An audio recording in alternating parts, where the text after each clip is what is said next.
Doon po, nagkakilala kami, tapos may video na kaagad. Oo. Nagchichikahan pa lang kami noon, may video na.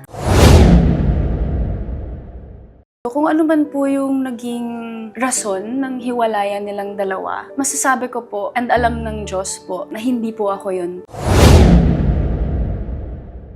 Hindi po to simpleng relasyon na kami-kami lang, may mga batang maaapektuhan. Ayoko rin pong mag-iba yung tingin ng mga bata sa akin.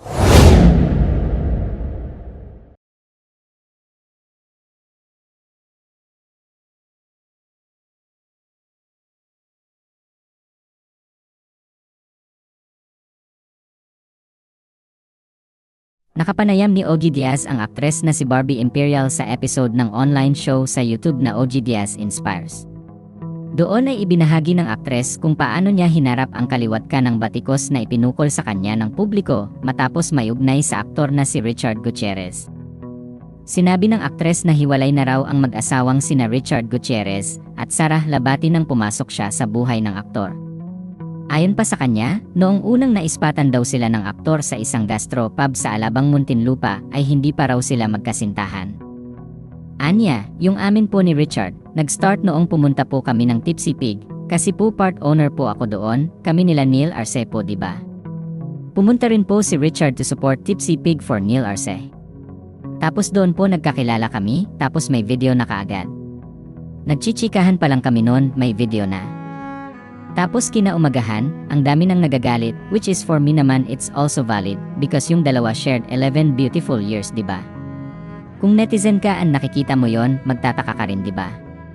Nanindigan naman ang aktres na malinis ang konsensya niya, dahil wala raw siyang kinalaman sa hiwalayan nina Richard at Sarah. Dagdag pa niya, alam daw ng dalawa kung ano ang dahilan ng hiwalayan nila.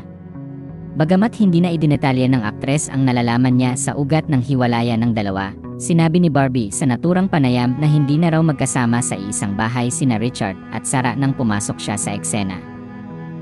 Ayun tito, kung ano man po yung naging rason ng hiwalayan nilang dalawa, masasabi ko po, and alam ng Diyos po, na hindi po ako yun tito. Alam po ng buong showbiz yan, ng mga nakakakilala kay Richard, kay Sarah, and sa akin. And si Sarah po and si Richard, alam po nilang pareho kung ano talaga yung reason ng hiwalayan po nila. And alam din po nila pareho na hindi po ako yun. And kung ano man po yun, syempre hindi ko po storya yun. And respeto ko po yun kay Sarah, kay Richard, and sa dalawa po na lang anak. Ibinahagi ng aktres na labis na nakaapekto sa mental health niya ang maling paratang ng publiko tungkol sa pagiging third party niya sa relasyon nina Sarah at Richard.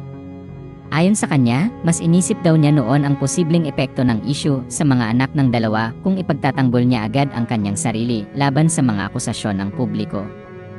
Feeling ko po, tito, yung pinakamalalang bashing sa akin is ito po talaga. Yung relationship ko po with Chard talaga. At dito po yung medyo na-depress po talaga ako. Yung hindi po ako makapagsalita nung time na yun. Kasi syempre parang ayoko rin makakuha po ng reaction from Sarah. Parang ayoko rin mag-triggeran po kami. So parang hinahayaan ko lang po yung panahon na makapag-forgive sila sa isa't isa, na gumaan yung loob ng mga taong involved. Kasi if magsalita po ako, baka may mag-react. Tsaka makadagdag magulo. ka pa. And hindi po to simpleng relasyon na kami-kami lang, may mga batang maaapektuhan. Ayoko rin pong mag-iba yung tingin ng mga bata sa akin if may sasabihin ako. And honestly, tito, nagagalit ako noon. Kasi alam ko sa sarili ko na wala naman akong inagaw. Pero bakit ganito? Eh, knowing ako, tito, sasagot talaga ako. Reaktora ka pa. Pero nung time na yun, parang hindi ako pwedeng sumagot kasi may mas malaking responsibilidad, may mga batang lumalaki na dapat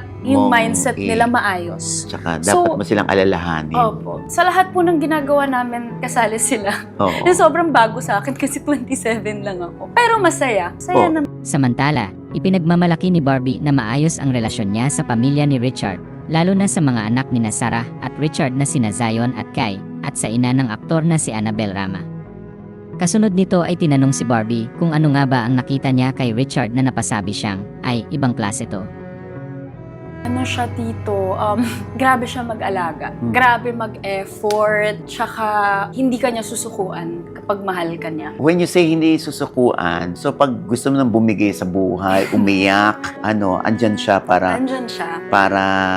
aluin ka, console ka. Andyan po siya. Tsaka ang feeling ko ang hirap nun, tsaka alam niya kung kailan ako hindi okay. Kasi kapag independent ka, diba dito, kapag breadwinner ka, expect mo lahat ng tao iisipin okay ka lang.